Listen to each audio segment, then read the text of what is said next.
ഇന്നത്തെ പകൽക്കാലം നാം വചനചിന്തയ്ക്കായി തിരഞ്ഞെടുത്ത ഒരു ദൈവവചനം 2 ദിനവൃത്താന്ത പുസ്തകം 33 അധ്യായം അതിന്റെ 12 വാക്യമാണ്. അതിപ്രകാരമാണ്: കഷ്ടത്തിലായപ്പോൾ അവൻ തന്റെ ദൈവമായ യഹോവയോട് അപേക്ഷിച്ചു. തന്റെ പിതാക്കന്മാരുടെ ദൈവത്തിന്റെ മുമ്പിൽ തന്നെ താൻ ഏറ്റവും താഴ്ത്തി അവനോട് പ്രാർത്ഥിച്ചു. അവനവന്റെ പ്രാർത്ഥന കൈക്കൊണ്ടു, അവന്റെ യാചന കേട്ടു.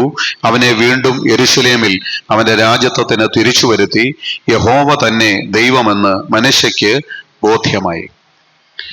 അനുഗ്രഹമേറിയ വചനത്തിനെ ഓർത്ത് ഞാൻ നന്ദിയോടെ തിരുനാമത്തിന് സ്തോത്രം ചെയ്യുന്നു. ഇതിന്റെ പശ്ചാത്തലത്തിലേക്ക് ഒരൊറ്റ വാക്കുകൊണ്ട് ഒന്ന് കടന്നുപോയിട്ട് ഇന്ന് പകൽക്കാലം വീണ്ടും ആ വചനത്തെക്കുറിച്ച് ചിന്തിക്കുവാൻ കർത്താവിൽ ശരണപ്പെടുകയാണ്. അതിന്റെ 33 അധ്യായത്തിന്റെ 1 വാക്യത്തിൽ ഇപ്രകാരം എഴുതിയിട്ടുണ്ട്: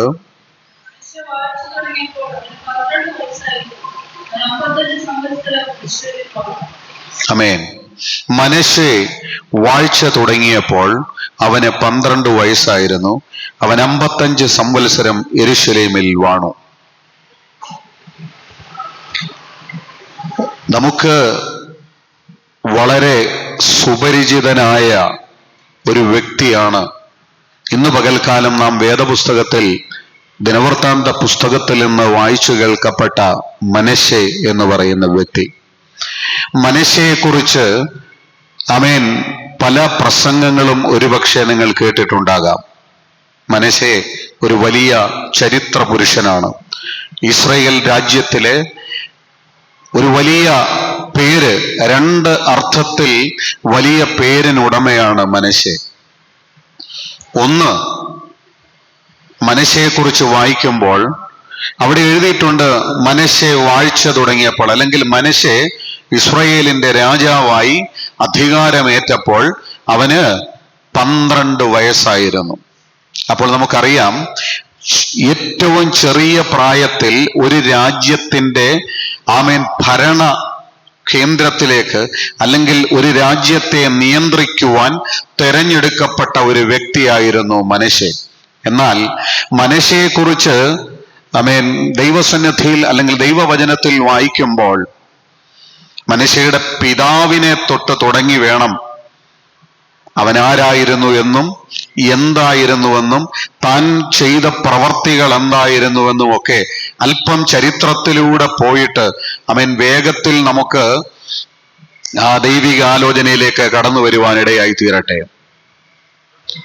ദൈവവചനത്തിൽ വായിക്കുമ്പോൾ തിരഞ്ഞെടുക്കപ്പെട്ട ജനം എല്ലാ കാലത്തിലും ദൈവവചനത്തിന്റെ യഥാർത്ഥമായ പ്രത്യേകത എന്ന് പറഞ്ഞാൽ ഇത് കുറച്ച് കെട്ടുകഥകളല്ല, കേട്ടുകേഴ്വികളല്ല, മറിച്ച് ചരിത്രത്തിൽ പുറകോട്ട് തിരിഞ്ഞു ചെന്നാൽ ഇന്നുവരെയും നിലനിൽക്കുന്ന അടിസ്ഥാനമായ തെളിവുകളോട് കൂടിയ ലോകത്തിലെ പല ഗ്രന്ഥങ്ങൾക്കും പുറകിലേക്ക് പോയി കഴിഞ്ഞാൽ ബേസിക്കായിട്ട് ഒരു തെളിവുകൾ നിരത്തുവാൻ കഴിയാത്ത ഒത്തിരി ഗ്രന്ഥങ്ങൾ ഇന്ന് ലോകത്തിലുണ്ട്. എന്നാൽ വിശുദ്ധ വേദപുസ്തകത്തിന്റെ അടിസ്ഥാനം, ഇതിനുള്ളിൽ പറയുന്ന ഓരോ കാര്യങ്ങളും, ഓരോ വസ്തുതകളും, ഓരോ സംഭവങ്ങളും, ഓരോ രാജാക്കന്മാരും, ഓരോ രാജ്യങ്ങളും പുറകോട്ട് ചെന്നാൽ ഇന്നും ലോകത്തിന് മുൻപിൽ തെളിവുകളോടുകൂടി സംസാരിക്കുന്ന, തെളിവുകളോട് നിൽക്കുന്ന അനുഭവങ്ങളും വ്യക്തികളും സന്ദർഭങ്ങളുമാണ് വിശുദ്ധ വേദപുസ്തകത്തിലുള്ളത്.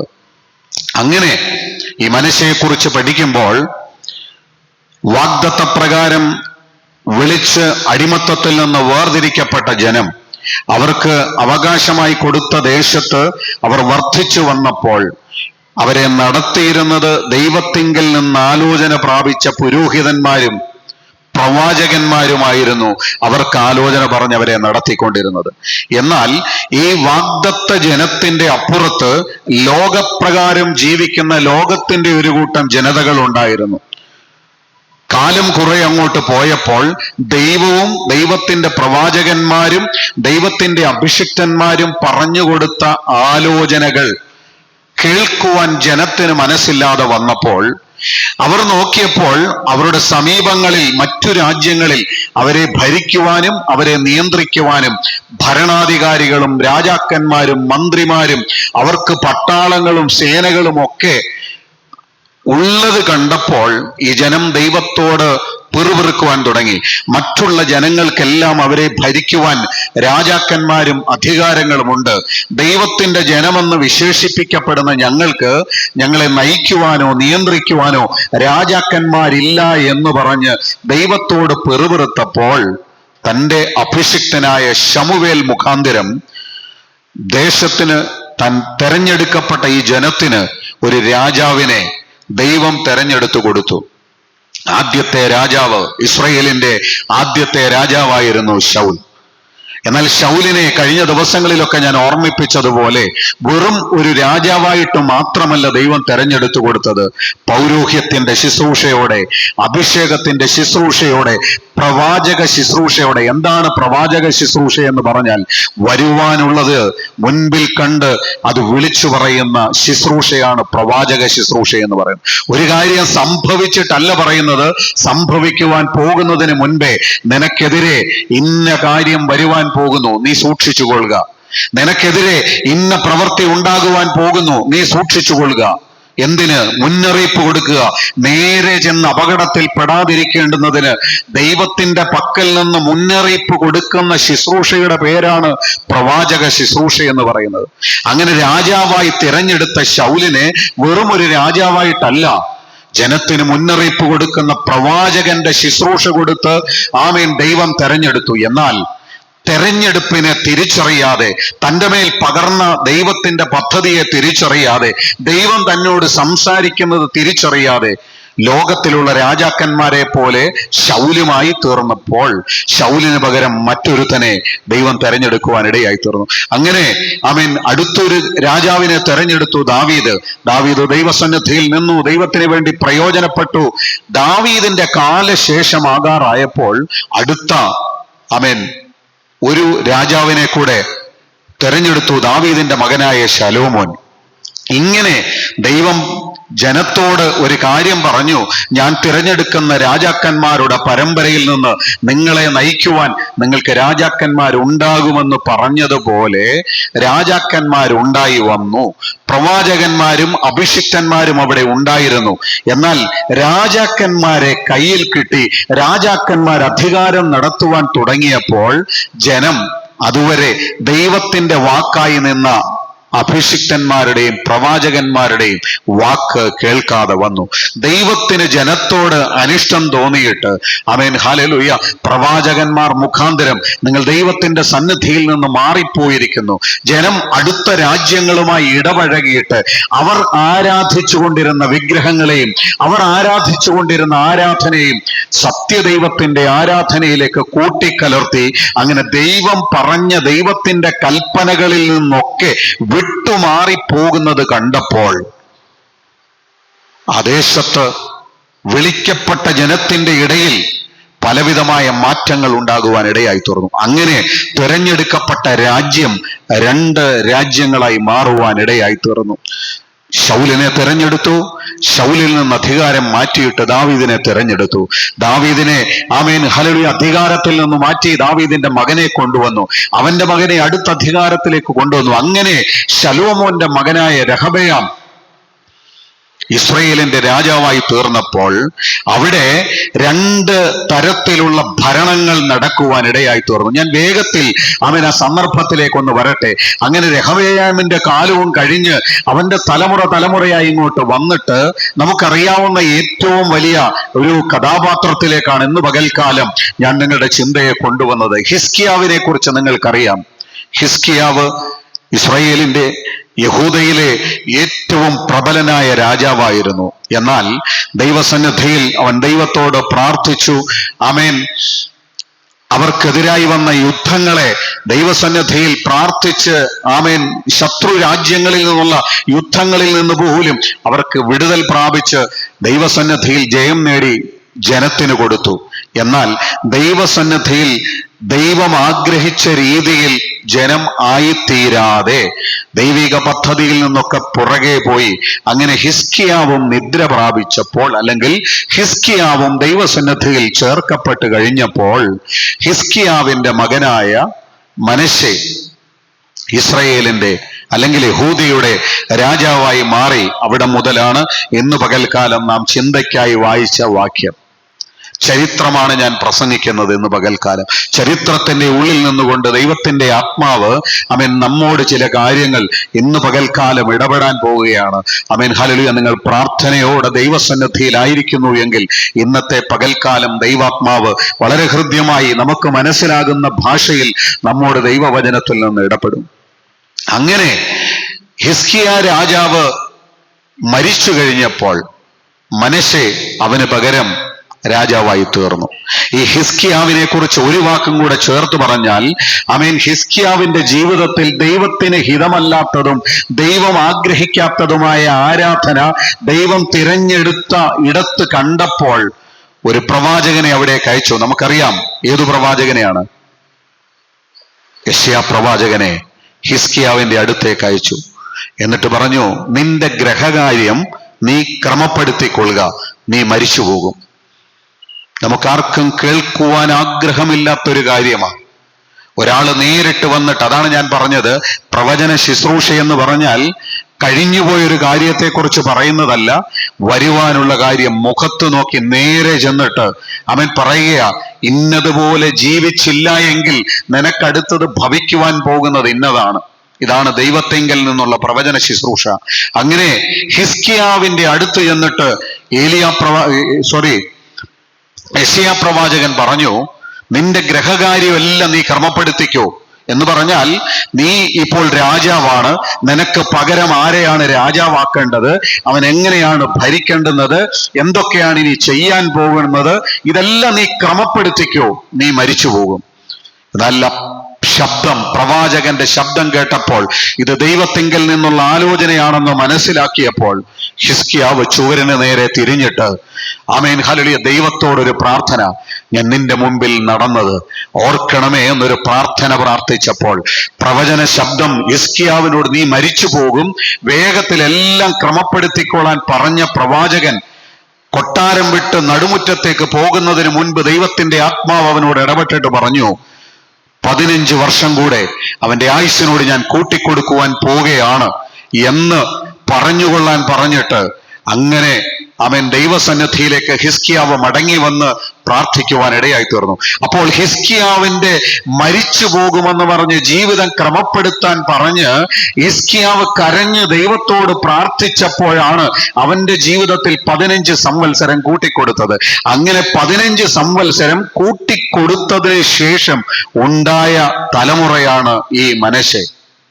അവിടെ നാം വായിച്ചത്, മനശ്ശെ വാഴ്ച തുടങ്ങിയപ്പോൾ അവന് 12 വയസ്സായിരുന്നു. അങ്ങനെയാണെങ്കിൽ ഹിസ്കിയാവ് മരിച്ചതിന് ശേഷം മനശ്ശെ അവന്റെ വാഴ്ച തുടങ്ങുന്നത് ഈ 12ാമത്തെ വയസ്സിലാണ്. എന്നാൽ മനശ്ശെ ഒരു ചരിത്ര പുരുഷനാണെന്ന് പറഞ്ഞിട്ട് വേഗത്തിൽ ഞാൻ ദൈവികാലോചനയിലേക്ക് കടന്നു പോകുവാൻ ശരണപ്പെടുക. ഇത്രത്തോളം പറഞ്ഞു വന്നത് ആ ചരിത്രമൊന്ന് മനസ്സിലാക്കുവാന്. എന്നാൽ ആ മനശ്ശെയെ കുറിച്ച് വായിക്കുമ്പോൾ 12ാമത്തെ വയസ്സിൽ രാജകീയ അധികാരം ലഭിച്ച മനശ്ശെ ഇസ്രയേലിൽ അവൻ ചെയ്തതുപോലെ ദൈവത്തിന് ദോഷമായതും ദൈവത്തിന് ദ്രോഹമായതുമുള്ള പ്രവൃത്തി വേറെ ഒരു രാജാക്കന്മാരും ചെയ്തിട്ടില്ല. അതുവരെ ഉണ്ടായിരുന്നവർ അവർക്ക് സമീപത്തുള്ള രാജ്യങ്ങളിൽ ഉണ്ടായിരുന്ന അന്യ വിഗ്രഹങ്ങളെ കൊണ്ടുവന്ന് വിളിക്കപ്പെട്ട വാഗ്ദത്ത ദേശത്തുള്ള ഞാനല്ലാതെ അന്യ ദൈവം നിനക്കുണ്ടാകരുതെന്ന് പറഞ്ഞ ആ ദേശത്ത് ആരാധന നടത്തിയ ഹല്ലേലൂയ രാജാക്കന്മാരുണ്ടായിരുന്നു. എന്നാൽ മനശ്ശെയുടെ ജീവിതത്തിൽ അവരാരും ചെയ്യാത്ത കാര്യങ്ങൾ മനശ്ശെ ചെയ്യുവാൻ തുടങ്ങി. അശേര പ്രതിഷ്ഠകളെയും ആഭിചാരങ്ങളെയും മന്ത്രവാദങ്ങളെയും അടുത്തുള്ള ദേശങ്ങളിൽ നിന്ന് കൊണ്ടുവന്നിട്ട് ഹല്ലേലൂയ അതിന്റെ ചരിത്രം പഠിക്കുമ്പോൾ ഒരു കാര്യം മനസ്സിലാക്കും. അവിടെ അതിന്റെ 33-ാം അധ്യായത്തിന്റെ 5-ാം വാക്യത്തിലുണ്ട്, യഹോവയുടെ ആലയത്തിന്റെ പ്രാകാരം 2-ലും അവൻ ആകാശത്തിലെ സൈന്യത്തിന് ബലിപീഠങ്ങളെ പണിതു. അവൻ തന്റെ പുത്രന്മാരെ ബെൻഹിന്നോം താഴ്വരയിൽ അഗ്നിപ്രവേശം ചെയ്യിച്ചു. മുഹൂർത്തം നോക്കി ആഭിചാരങ്ങളും ക്ഷുദ്രങ്ങളും പ്രയോഗിച്ചു. വെളിച്ചപ്പാടന്മാരെയും ലക്ഷണങ്ങൾ പറയുന്നവരെയും നിയമിച്ചു. ഇവിടെ ഒറ്റ വാക്കിൽ എഴുതി വെച്ചിരിക്കുമ്പോൾ ഇതിന്റെ ഒരു ചരിത്രം ഇങ്ങനെയാ പറയുന്നത്. പിശാചിൽ നിന്ന് പൈശാചിക ശക്തി തന്റെ ജീവിതത്തിൽ വെളിപ്പെടുത്തിയിട്ട് പൈശാചിക ശക്തിയാൽ അധികാരങ്ങളെ പിടിച്ചെടുക്കുവാൻ പൂജകളെയും മന്ത്രവാദങ്ങളെയും ചെയ്ത് അന്യ സാത്താന്യ ശക്തികളെ അതുപോലെ ശരീരത്തിൽ ആവഹിച്ചിട്ട് ദൈവനാമത്തിനു വേണ്ടി വളരെ ദോഷം ചെയ്ത വ്യക്തിയായിരുന്നു മനശ്ശെ. ഇനി യഹൂദന്റെ വിശുദ്ധ ഗ്രന്ഥമായ തൽമൂദിൽ പറയുന്ന ഒരു ചരിത്രമുണ്ട്, റബ്ബിമാരുടെ പുസ്തകത്തിൽ പറയുന്ന ഒരു ചരിത്രമുണ്ട്. ഒരുപക്ഷെ നിങ്ങൾ കേട്ട് കാണത്തില്ലാമായിരിക്കാം. അതിവേദനയോടുകൂടി ഇന്ന് പകൽക്കാലം വെളിപ്പെടുത്തുവാൻ ആഗ്രഹിക്കുന്ന ഒരു കാര്യമുണ്ട് മനശ്ശെയെ കുറിച്ച്. അവന്റെ പിതാവായ ഹിസ്കിയാവിന്റെ അടുത്തു ചെന്നിട്ട്, നിന്റെ ഗ്രഹകാര്യം ക്രമപ്പെടുത്തിക്കൊള്ളുക, നീ മരിച്ചു പോകുമെന്ന് ദൈവത്തിന്റെ ആലോചന വിളിച്ചു പറഞ്ഞ് ദൈവം അവന്റെ അപ്പൻ തിരിഞ്ഞു നിന്ന് പ്രാർത്ഥിക്കുന്നത് കണ്ടപ്പോൾ, നീ മരിച്ചു പോകത്തില്ല, നിന്റെ ആയുസ്സിനോട് 15 സംവത്സരം കൂട്ടിക്കൊടുക്കുമെന്ന് പറഞ്ഞ യെശയ്യാ പ്രവാചകനെ വാളുകൊണ്ട്, ഈർച്ച വാളുകൊണ്ട്, മരം മുറിക്കുന്ന വാളുകൊണ്ട് 2 അറുത്തു മുറിക്കുവാൻ കൽപ്പന കൊടുത്തവനാണ് ഈ മനശ്ശെ. ചെറിയ കാര്യമല്ല മനശ്ശെ ചെയ്തത്.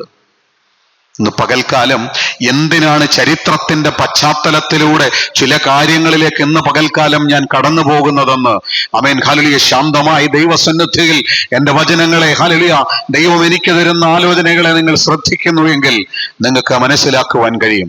ഞാൻ പറയുന്നത് കെട്ടുകഥകളല്ല. ചരിത്രത്തിലേക്ക് പുറകോട്ടിറങ്ങി നോക്കിയാൽ വേദപുസ്തകം പഠിപ്പിച്ച ഏറ്റവും വലിയ പ്രവാചകനാണ് യെശയ്യാ പ്രവാചകൻ. യെശയ്യാ പ്രവാചകനെ പോലെ ഒരു പ്രവാചകൻ ഈ വേദപുസ്തകം പഠിച്ചാലില്ല. എന്നാൽ ആ പ്രവാചകനെ ഈർച്ചവാളുകൊണ്ട് മരം മുറിക്കുന്നത് പോലെ മുറിച്ച് കൊന്നുകളയുവാൻ കൽപ്പന കൊടുത്ത മനശ്ശെ. അവിടം കൊണ്ട് തീർന്നില്ല മനശ്ശെയുടെ ദുഷ്ടത. തനിക്ക് പൈശാചിക ശക്തി ലഭിക്കുവാൻ ഇവിടെ എഴുതിയിരിക്കുന്നത് തന്റെ പുത്രന്മാരെ അവൻ അഗ്നിപ്രവേശം ചെയ്യിച്ചു എന്നാ. എന്നാൽ അങ്ങനെയല്ല, വെട്ടിക്കളഞ്ഞിട്ട് തീയിലേക്ക് എറിഞ്ഞ് ബലി കൊടുത്ത്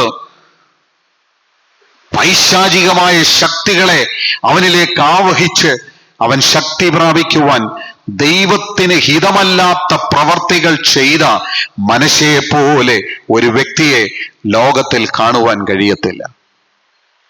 ആരാ മനശ്ശെ? ദൈവസന്നിധിയിൽ നിന്ന് ദൈവത്തിന്റെ ആലോചന പ്രകാരം വിളിക്കപ്പെട്ടവന്റെ തലമുറയായിരുന്നു മനശ്ശെ. എന്നാൽ കാലം കുറെ ചെന്നപ്പോൾ ലോക മനുഷ്യൻ പോലും ചെയ്യാത്ത ദുഷ്ടതകളും ദുഷ്പ്രവൃത്തികളും ചെയ്ത് ദൈവത്തിന്റെ ഹിതത്തിന് വിരോധമായി പ്രവർത്തിച്ച വ്യക്തിയായി തീർന്നു മനശ്ശെ.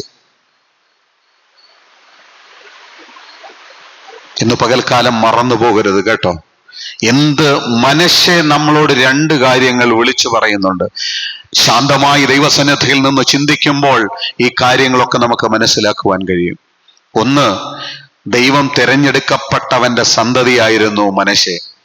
എന്നാൽ കൂട്ടുകെട്ടും നടപ്പും ദൈവഹിതമില്ലാത്തവരുടെ കൂടെയായിരുന്നത് കൊണ്ട് ആരുടെ കൂടെ കൂടി നടന്നുവോ, ആരുടെ ഉപദേശങ്ങൾക്ക് ചെവി കൊടുത്തുവോ, ആരുടെ ഉപദേശങ്ങൾ തനിക്ക് നല്ലതെന്ന് തോന്നിയോ, ആ ഉപദേശങ്ങൾ ഹല്ലേലൂയ സ്വീകരിക്കുക വഴി അവരിലുള്ള ദുഷ്ടന്റെ ശക്തികൾ ഇവരിലേക്ക് ആവഹിച്ചു തുടങ്ങിയപ്പോൾ ഹല്ലേലൂയ തിരഞ്ഞെടുക്കപ്പെട്ട ദൈവ വ്യവസ്ഥയ്ക്ക് വിരോധമായി, ദൈവത്തിന്റെ പ്രവാചകന്മാർക്ക് വിരോധമായി, ദൈവനാമത്തിന് വിരോധമായി പ്രവർത്തിക്കുന്നവനായി മാറ്റപ്പെടുവാനിടയായി തീർന്നു. ഇന്ന് പകൽക്കാലം പരിശുദ്ധാത്മാവ് ഒരു സന്ദേശം അതിലൂടെ വെളിപ്പെടുത്തുന്നുണ്ട്. നാം ആരുടെ കൂടെ കൂടണം, ആരുടെ കൂടെ സഹകരിക്കണം, ആരുടെ കൂടെ സഹകരിച്ചാലും എന്ത് നാം ചെയ്യണം, എന്ത് പ്രവർത്തിക്കണം, നമ്മുടെ വാക്കുകൾ, പ്രവർത്തികൾ ഹല്ലേലൂയ ദൈവത്തിന് ഹിതമുള്ളതാണോ? ഒരു പ്രവാചകനെ, യെശയ്യാവിനെ പോലെ ഒരു പ്രവാചകനെ കീറിക്കളയുവാൻ ഒരു മടിയും തോന്നാതെ അത്ര ദുഷ്ടത ജീവിതത്തിലേക്ക് കടന്നു വന്നത് എവിടെ നിന്നാണെന്നറിയാമോ? താൻ ആരുടെ കൂടെ സഹകരിച്ചുവോ, ഏതിൽ ഹല്ലേലൂയ കൂടുതലായി അവൻ താല്പര്യം കാണിച്ചുവോ, അവിടെ നിന്ന് അവൻ അറിയാതെ ചില കാര്യങ്ങൾ അവന്റെ ജീവിതത്തെ സ്വാധീനിക്കുവാൻ ഇടയായി തീർന്നു. ഇന്ന് പകൽക്കാലം പ്രിയമുള്ളവരെ, മനശ്ശെ നമ്മുടെ മുൻപിൽ കൊണ്ടുവച്ചിട്ട് ദൈവത്തിന്റെ പരിശുദ്ധാത്മാവ് വിളിച്ചു പറയുന്ന ഒരു കാര്യമുണ്ട്. ഞാനും നിങ്ങളും ഈ ലോകത്തിൽ ജീവിക്കുന്നവരാ. ഈ ലോകത്തെ മറികടന്ന് നമുക്ക് ആരുടെയും കൂടെ ജീവിക്കുവാൻ കഴിയത്തില്ല. എന്നാൽ ലോകത്തിന്റെ സ്വാധീനങ്ങൾ നിന്റെ ജീവിതത്തിന്റെ നേരെയുള്ള വിളിയെ എപ്പോഴെങ്കിലും നീ അറിയാതെ അടർത്തിക്കൊണ്ട് പോകുന്നുണ്ടോ എന്ന് ഇന്ന് പകൽക്കാലം ഒന്ന് ചിന്തിക്കണം. മനശ്ശയെ പോലെ ഹല്ലേലൂയ ദൈവഹിതത്തിന് വിരുദ്ധമായത് പ്രവർത്തിക്കുന്നത് ഒരു ദിവസം കൊണ്ടല്ല. അവന്റെ ഹല്ലേലൂയ ശക്തി വർദ്ധിച്ചപ്പോൾ, അവന്റെ മേലുള്ള അധികാരത്തിന്റെ ശക്തി ബലപ്പെട്ടപ്പോൾ, ദൈവഹിതത്തിൽ നിന്ന് തെറ്റി ദൈവത്തിന്റെ പ്രവർത്തികൾക്ക് വിരുദ്ധമായത് ചിന്തിക്കുവാനും ദൈവത്തിന്റെ ഹിതത്തിന് വിരുദ്ധമായി നടക്കുവാനും അവൻ പൈശാചിക ശക്തി അവനെ പ്രേരിപ്പിച്ചെങ്കിൽ, ഇന്ന് പകൽക്കാലം മനശ്ശയെ കണ്ടിട്ട് ഹല്ലേലൂയ ജീവിതത്തിൽ ഒരു വേർതിരിവിന് ഇന്ന് പകൽക്കാലം ഒരു കാരണമാക്കി തീർക്കണം. ഞാനും നിങ്ങളും അധിവസിക്കുന്ന ഇടത്തിൽ നിന്ന് ഹല്ലേലൂയ ദൈവിക പദ്ധതിയിൽ നിന്ന് നമ്മെ പുറകോട്ട് വലിച്ചു കൊണ്ടുപോകുവാൻ ഒരു ശക്തിക്കും ഞാനും നിങ്ങളും അനുവാദം കൊടുക്കരുത്. ഇങ്ങനെ ദൈവസന്നിധിയിൽ ദുഷ്ടത പ്രവർത്തിച്ച മനശ്ശയെ ദൈവം ഒന്ന് തൊട്ടു, അവനെ പിടിച്ചു. അവനെ തൊട്ടിട്ട് അവനെ ചങ്ങലയാൽ ബന്ധിച്ച് ബാബേൽ രാജ്യത്തിലേക്ക് പ്രവാസിയെ പോലെ വലിച്ചിഴച്ച് കൊണ്ടുപോകുവാനിടയായി തീർന്നു. താൻ അധികാരത്തോടെ സന്തോഷത്തോടെ ദൈവവചനത്തിന് വിരുദ്ധമായി ജീവിക്കുമ്പോഴും ദൈവനാമത്തിന് വിരുദ്ധമായി നിൽക്കുമ്പോഴും ദൈവദാസന്മാരെ ഉപദ്രവിക്കുമ്പോഴും അതിലൊക്കെ ആനന്ദം കണ്ടെത്തിയവനെ ദൈവത്തിന്റെ പദ്ധതിയിൽ പ്രവാസിയായി ചങ്ങലക്കിട്ട് പിടിച്ചുകൊണ്ടുപോകുവാൻ ഇടയായി തീർന്നപ്പോൾ, പ്രവാസിയായി ഒരു അടിമയെ പോലെ ബാബേൽ രാജ്യത്തിലേക്ക് മനശ്ശയെ വലിച്ചിഴച്ച് കൊണ്ടുപോകുവാൻ ഇടയായി. അവിടെ ചെന്നപ്പോൾ മനശ്ശയ്ക്ക് ഒരു കാര്യം ബോധ്യമായി. ഞാൻ ദൈവത്തിന് ഹിതമില്ലാത്തത് പ്രവർത്തിച്ചു, ദൈവത്തിന് ഇഷ്ടമില്ലാത്തത് പ്രവർത്തിച്ചു, ദൈവത്തിന്റെ ആലോചനകൾക്ക് വിരുദ്ധമായി നടന്നു, ദൈവത്തിന്റെ അഭിഷിക്തന്മാർക്ക് ദോഷം ചെയ്തു. ഇന്ന് പകൽക്കാലം അതിൽ ചേർത്ത് വെച്ച് പെട്ടെന്ന് കയറി വന്നതുകൊണ്ട് ഒരാലോചന പറയട്ടെ. എന്റെയും നിങ്ങളുടെയും വാക്കുകൾ കൊണ്ടോ പ്രവർത്തികൾ കൊണ്ടോ ദൈവനാമത്തിന് ദോഷം വരുന്ന, ദൈവത്തിന്റെ അഭിഷിക്തന്മാർക്ക് ദോഷം വരുത്തുന്ന, ദൈവം തിരഞ്ഞെടുത്തവർക്ക് ഹല്ലേലൂയ ദോഷം വരുത്തുന്ന ഒരു കാര്യം നമ്മുടെ വായിൽ നിന്ന് പുറപ്പെടുവാൻ പാടില്ല. നമ്മൾ അതിന് വിരുദ്ധമായി ചിന്തിക്കുവാൻ പാടില്ല, പ്രവർത്തിക്കുവാൻ പാടില്ല എന്ന് ഇന്ന് പകൽക്കാലം ദൈവസന്നിധിയിൽ നിന്ന് വിളിച്ചു പറയട്ടെ. യെശയ്യാവിനെ പോലെ ഒരു പ്രവാചകനെ കൊന്നുകളഞ്ഞിട്ട് പോലും മനസ്താപം തോന്നാത്ത മനശ്ശയെ പിടിച്ചുകൊണ്ട് പ്രവാസത്തിലേക്ക് പോയി കഴിഞ്ഞപ്പോൾ, അധികാരത്തിന്റെ എല്ലാ സൗകര്യങ്ങളും അവനെ വിട്ടുമാറിയപ്പോൾ അവന് മനസ്സിലായി, ഇത് ദൈവത്തിന്റെ കരമാ, ദൈവം എന്നെ തൊട്ടതാ. ഇന്ന് പകൽക്കാലം നാം വായിച്ച കുറിവാക്യത്തിലേക്ക് മടങ്ങി വരട്ടെ. കഷ്ടത്തിലായപ്പോൾ അവൻ തന്റെ ദൈവമായ യഹോവയോട് അപേക്ഷിച്ചു. തന്റെ പിതാക്കന്മാരുടെ ദൈവത്തിന്റെ മുമ്പിൽ തന്നെ താൻ ഏറ്റവും താഴ്ത്തി അവനോട് പ്രാർത്ഥിച്ചു. കഷ്ടത്തിലായപ്പോൾ അവൻ തന്റെ ദൈവമായ യഹോവയോട് പ്രാർത്ഥിച്ചു. ഇന്ന് പകലിൽ എൻ്റെ ചിന്താ വിഷയം അതാണ്. ഞാൻ ഇത്രയും ചരിത്രം പറഞ്ഞ് മനശ്ശെ ആരാണെന്നും മനശ്ശെ എന്താണെന്നും മനശ്ശെ ചെയ്ത പ്രവൃത്തി എന്താണെന്നും ഒക്കെ പറഞ്ഞു കൊണ്ടുവന്നത് ഇന്ന് പകൽക്കാലം ഈ ചിന്തയിലേക്കൊന്ന് കടന്നു വരുവാനാ. കഷ്ടതയിലായപ്പോൾ അവൻ തൻ്റെ ദൈവമായ യഹോവയോട് അപേക്ഷിച്ചു. പ്രിയമുള്ളവരെ, ഇന്നത്തെ പകലിൽ പരിശുദ്ധാത്മാവ് നമ്മോട് ഹൃദ്യമായ ഒരാലോചന പങ്കുവെക്കുകയാണ്. നമ്മുടെ ദൈവത്തെ, നമ്മെ സ്നേഹിച്ച് നമ്മെ വീണ്ടെടുത്ത് വാഗ്ദത്ത പ്രകാരം നമ്മെ വഴി നടത്തുന്ന ദൈവത്തെ അന്വേഷിക്കുവാൻ കഷ്ടതയിലാകുമ്പോഴല്ല, നീ കഷ്ടതയിൽ അകപ്പെടുന്നതിന് മുൻപേ നീ പ്രതികൂലങ്ങളിൽ അകപ്പെടുന്നതിന് മുമ്പേ, പ്രയാസങ്ങളിൽ അകപ്പെടുന്നതിന് മുൻപേ നിന്നോട് ഹൃദ്യമായി സംസാരിക്കുവാൻ നിന്റെ അടുത്ത് ഏറ്റവും സമീപസ്ഥനായി അവനുണ്ട്. എന്നാൽ ഹല്ലേലൂയ, ഇന്ന് പകൽക്കാലം ഞാൻ വേദനയോട് പറയട്ടെ, പല പ്രാർത്ഥനകൾ ഇതിന്റെ ഉള്ളിൽ നടക്കുന്നുണ്ട്. നിങ്ങൾക്കറിയാം, 1 മാസത്തെ ലിസ്റ്റ് എഴുതി വെച്ച് അടുത്ത ദിവസം ദൈവം അനുവദിക്കുന്നുവെങ്കിൽ ഒരു പക്ഷേ ഇന്ന് വൈകുന്നേരത്തിനുള്ളിൽ നമ്മുടെ ഗ്രൂപ്പിൽ 1 മാസത്തെ, ഇന്ന് 30, ജൂൺ മാസം അവസാനിക്കുക, ജൂലൈ മാസം ആദ്യത്തെ ആഴ്ച മുതൽ അവസാനത്തെ ആഴ്ച വരെയുള്ള പ്രോഗ്രാം ലിസ്റ്റുകൾ ഉണ്ടാക്കി വെച്ച് ദൈവസന്നിധിയിൽ അത് ഓർത്ത് പ്രാർത്ഥിക്കുവാൻ ഹല്ലേലൂയ തെരഞ്ഞെടുക്കപ്പെട്ട, എന്നോട് ചേർന്ന് നിന്ന് പ്രാർത്ഥനയിൽ സഹായിക്കുന്ന സഹോദരന്മാർ അതിനു വേണ്ടുന്ന എല്ലാ കാര്യങ്ങളും ക്രമീകരിച്ചു വെച്ചിരിക്കുക. ഇന്ന് പകൽക്കാലം ഞാനൊരു വാക്യം എടുത്തു വെച്ച് എന്തിനാ നിങ്ങളോട് സംസാരിക്കുന്നതെന്ന് അറിയാമോ? ഇവിടെ മനസ്സെ കഷ്ടതയിൽ അകപ്പെട്ട് കഴിഞ്ഞപ്പോഴ പ്രാർത്ഥിക്കണമെന്നുള്ള ചിന്തയും പ്രാർത്ഥിക്കണമെന്നുള്ള വിചാരവും പ്രാർത്ഥനയ്ക്ക് വേണ്ടി അപേക്ഷയും ഒക്കെ ഉണ്ടായത്. ഇന്ന് പകൽക്കാലം വിളിച്ചു പറയട്ടെ, മനസ്സെ നിങ്ങളുടെ മുമ്പിൽ നിന്നിട്ട് ഒരു കാര്യം വിളിച്ചു പറയുന്നുണ്ട് കേട്ടോ. കഷ്ടത വന്നിട്ടല്ല നീ ദൈവസന്നിധിയിൽ പ്രാർത്ഥിക്കേണ്ടത്, കഷ്ടത വന്നിട്ടല്ല നീ ദൈവത്തോട് അടുക്കേണ്ടത്. കഷ്ടതയിൽ അകപ്പെടാതെ ഈ 6 മാസം നിന്നെ ജീവനോടെ ഇതിന്റെ ഉള്ളിൽ പരിപാലിച്ച് നിർത്തിയ ഒരു മഹാസാന്നിധ്യമുണ്ട് കേട്ടോ. ഞാൻ വളരെ വേദനയോടെയാ പറയുന്നത്. പല പ്രാർത്ഥനകൾ ഇതിന്റെ ഉള്ളിൽ വെച്ചിട്ടും പലർക്കും ഹല്ലേലൂയ പ്രാർത്ഥനയ്ക്കൊരു താല്പര്യമില്ല, പ്രാർത്ഥനയോട് ഹല്ലേലൂയ ഒരടുപ്പം കാണിക്കുന്നില്ല.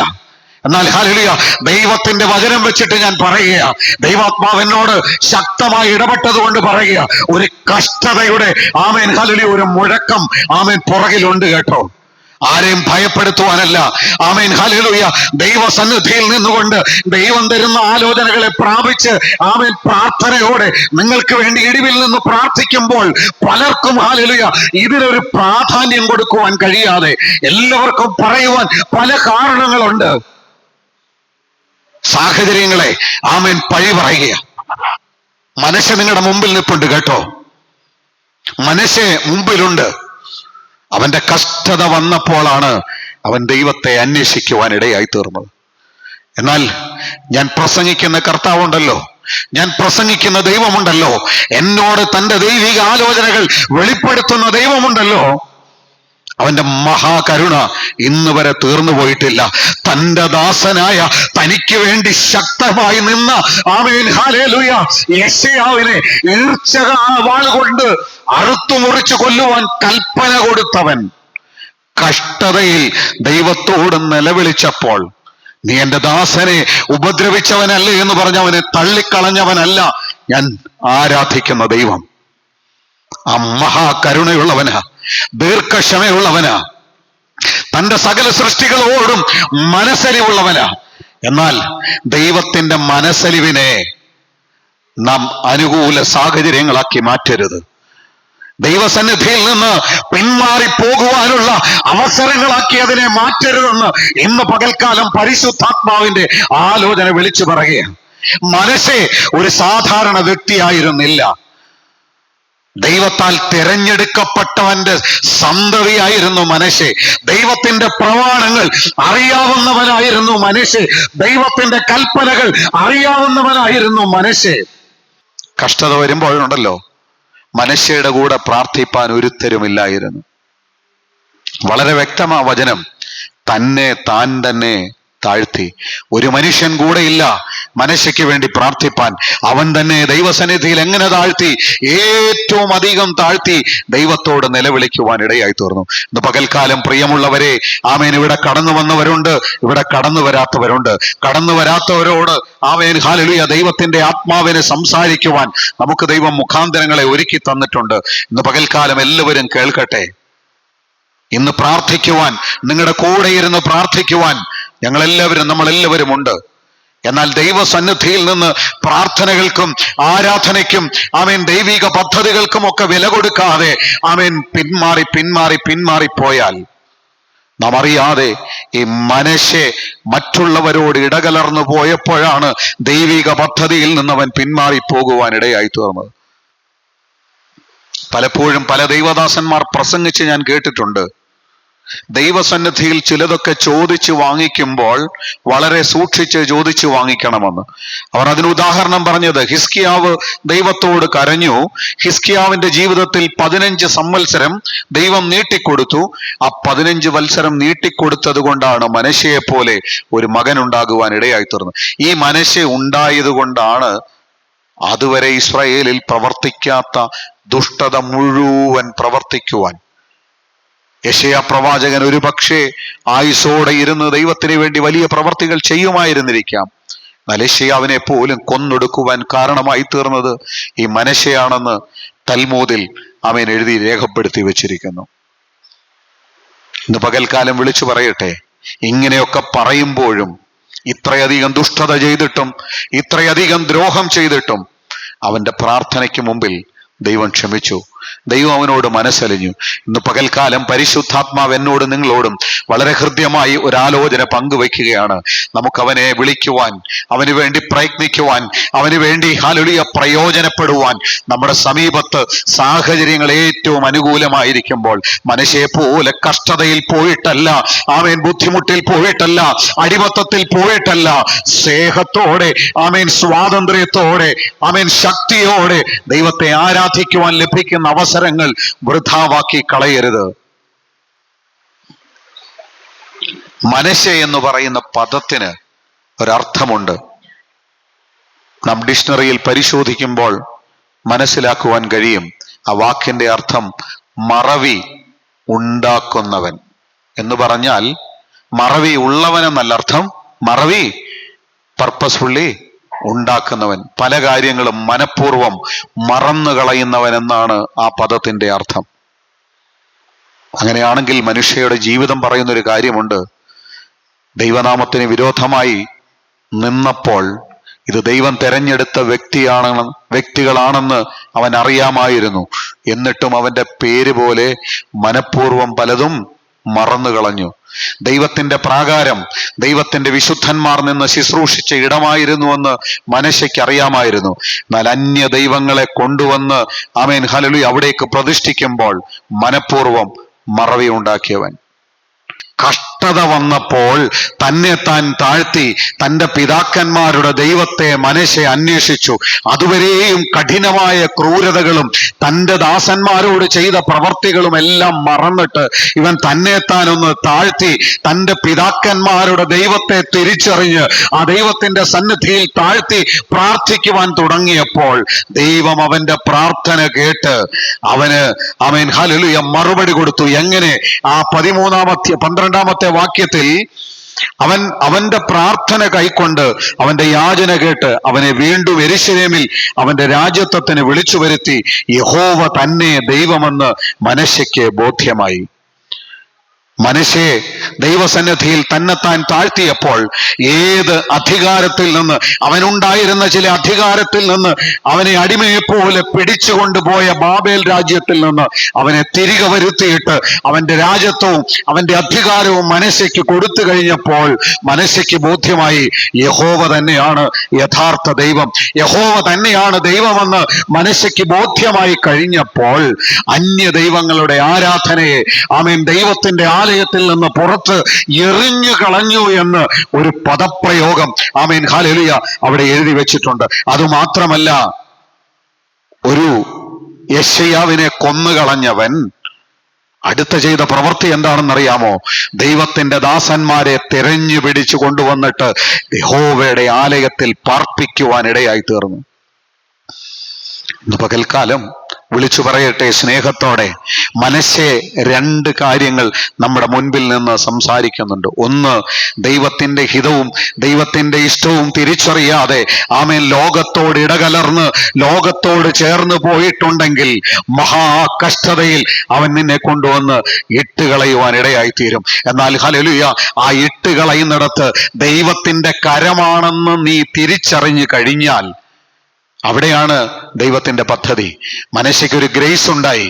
ആ ഗ്രേസ് എന്താണെന്ന് ചോദിച്ചാൽ അവൻ പ്രവാസിയായി പിടിച്ചുകൊണ്ടുപോയപ്പോൾ തൻ്റെ ദൈവമായി യഹോവയെ അവന് യഥാർത്ഥമായിട്ടൊന്ന് തിരിച്ചറിയുവാൻ കഴിഞ്ഞു. ഇന്ന് പകൽക്കാലം കഷ്ടതയുടെ കഠിന ശോധനയിൽ കൂടി കടന്നുപോയപ്പോഴാണ് ദൈവം ആരാണെന്നും ദൈവത്തിന്റെ പദ്ധതി എന്താണെന്നും ദൈവം ദീർഘനാൾ കോപിച്ചിരിക്കുന്ന ദൈവമല്ല, സ്നേഹത്തോടെ മാർവോട് ചേർക്കുന്ന ദൈവമാണെന്ന് മനശ്ശെക്ക് തിരിച്ചറിയുവാൻ കഴിഞ്ഞത്. തിരിച്ചറിവ് പൂർണ്ണമായി ബോധ്യമായപ്പോൾ ആ ദൈവത്തിന് വേണ്ടി ശക്തമായി നിൽക്കുവാൻ മനശ്ശെയെ ദൈവം ഇടയാക്കി. ആമേൻ. പലപ്പോഴും ദൈവവചനം പൂർണ്ണമായി വായിക്കാതെ ചിലരൊക്കെ ആമേൻ ഹല്ലേലൂയ മനശ്ശെയുടെ ജീവിതം വെച്ചിട്ട് പ്രസംഗിക്കാറുണ്ട്, മനശ്ശെ ജനിക്കാതിരുന്നെങ്കിൽ നന്നായിരുന്നു എന്ന്. അല്ല, മനശ്ശെ ജനിച്ചത് നന്നായി. എന്തുകൊണ്ട്? ദൈവത്തിന്റെ ഹിതം വിട്ടുപോയവൻ ദൈവത്തിന്റെ ഹിതത്തെ കഷ്ടതയിലൂടെ തിരിച്ചറിഞ്ഞപ്പോൾ എത്രമാത്രം ദൈവസന്നിധിയിൽ നിന്ന് വിട്ടുപോയോ അതേ ശക്തിയോടുകൂടി ദൈവത്തിന്റെ അതിമഹത്തായ നാമത്തിന് വേണ്ടി ശക്തമായി നിൽക്കുന്നതിന് സാക്ഷിയായി തീർക്കുവാൻ മനശ്ശെയെ ദൈവം ആമേൻ അതിന്റെ മറുപുറത്ത് കൊണ്ടുവന്ന് നിർത്തി. ഇന്ന് പകൽക്കാലം ഹല്ലേലൂയ ഏതിനും രണ്ട് വശമുണ്ടെന്ന് നമുക്കറിയാം. അതുപോലെ തന്നെ ഹല്ലേലൂയ ദൈവത്തിന്റെ ഹിതം വിട്ടുപോയവനെ തന്റെ മഹാകരുണ കൊണ്ട് ചേർത്തെടുത്ത് ദൈവത്തിന്റെ സ്വർഗീയ പദ്ധതിയിലേക്ക് വീണ്ടും കൂട്ടിവരുത്തുന്ന മഹാകാരുണ്യവാനായ ദൈവത്തിന്റെ കാരുണ്യം വെളിപ്പെടുത്തുവാൻ മനശ്ശെയെ ദൈവം തെരഞ്ഞെടുത്തു. ഇന്ന് പകൽക്കാലം തിരിച്ചറിയണം, മനശ്ശെയെ പോലെ കഷ്ടതയിലായിട്ടല്ല നാം ദൈവത്തിന് വേണ്ടി നിൽക്കേണ്ടത്. Amen hallelujah. നമ്മെ വിളിച്ചവൻ ഹല്ലേലൂയ അവന്റെ വിശ്വസ്തതയോടെ നമ്മെ പരിപാലിക്കുവാൻ ശക്തനാണെന്നുള്ള തിരിച്ചറിവിൽ ഈ ദിവസങ്ങളിൽ ഹല്ലേലൂയ ശക്തമായി നാം ദൈവനാമത്തിന് വേണ്ടി നിലകൊള്ളണം. ഒരു കഷ്ടത ഇനി വേണ്ട കേട്ടോ. കഷ്ടതയിൽ മനശ്ശെ എന്തെല്ലാം അനുഭവിച്ചിട്ടുണ്ടെന്ന് ആമേൻ ചരിത്രം അവിടെ എഴുതി വെച്ചിട്ടില്ല. എന്നാൽ ഹല്ലേലൂയ ഇത്ര ദുഷ്ടത പ്രവർത്തിച്ചവൻ ഏറ്റവും താഴ്ത്തി ദൈവസന്നിധിയിലേക്ക് പിതാക്കന്മാരുടെ ദൈവത്തെ അന്വേഷിക്കണമെങ്കിൽ അതിൻ്റെ ഉള്ളിൽ മറഞ്ഞിരിപ്പുണ്ട് അവൻ അനുഭവിച്ച ക്ലേശം എന്തായിരുന്നെന്ന്. പ്രിയമുള്ളവരെ, പ്രാർത്ഥനയ്ക്ക് നമ്മുടെ മുമ്പിൽ അവസരമുണ്ട്. ഒരു മാസത്തെ കൃത്യമായ ചാർട്ട് എഴുതി വെച്ച് പ്രാർത്ഥിക്കുവാൻ പോകുകയാണ്. ഉപേക്ഷയായി വിചാരിക്കരുത് കേട്ടോ, ഉപേക്ഷയായി കാണരുത് കേട്ടോ. കേൾക്കാത്തവർ ഹല്ലേലൂയ നമ്മുടെ മീഡിയകളിലൂടെ ഇന്ന് പകൽക്കാലം ഈ ആലോചനകൾ കേൾക്കും. ഞാൻ ദൈവത്തിന്റെ നാമത്തിൽ ആമേൻ ദൈവത്തിന്റെ ദാസനെന്നുള്ള ആമേൻ ഹല്ലേലൂയ അധികാരത്തോടെ പറയട്ടെ, ദൈവം എനിക്കും നിങ്ങൾക്കും വേണ്ടി ഒരുക്കി തരുന്ന നല്ല സാഹചര്യങ്ങളെ ആമേൻ ഹല്ലേലൂയ മനശ്ശെയുടെ സ്വഭാവം പോലെ മറവി വരുത്തി ഇല്ലാതെയാക്കി കളഞ്ഞാൽ കഷ്ടതയുടെ കഠിന ശോധനകളിലൂടെ കടന്നു പോകുമ്പോൾ കൂടെ ഇരുന്ന് പ്രാർത്ഥിക്കുവാൻ ഒരുപക്ഷെ ആളുകളെ ലഭിച്ചില്ല എന്ന് വരാം.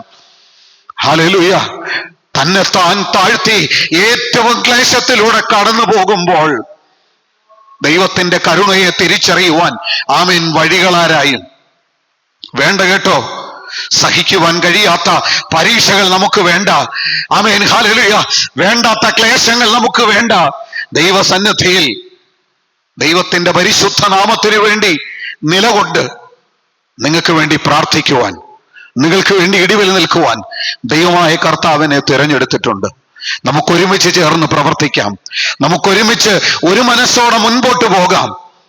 മനശ്ശെയെ പോലെ ആമേൻ ദേശത്തുണ്ടായിരുന്ന അശേര പ്രതിഷ്ഠകളെയും ബാലിന്റെ വിഗ്രഹങ്ങളെയും പർവ്വതത്തിന് പുറത്തു കൊണ്ടുവന്ന് എറിഞ്ഞു കളഞ്ഞിട്ട് ദൈവത്തിന്റെ നാമത്തിന് വേണ്ടി നിൽക്കുന്നവരെ ആലയത്തിന്റെ ഉള്ളിൽ കൊണ്ടുവന്ന് നിറച്ച മനശ്ശെയെ പോലെ ഇന്ന് പകൽക്കാലം ദൈവത്തിന്റെ പരിശുദ്ധ നാമത്തിന് പ്രയോജനപ്പെടുന്നവരായി തീരുവാൻ ഈ ദിവസങ്ങളിൽ ദൈവമായ കർത്താവ് നമ്മെ സഹായിക്കുമാറാകട്ടെ.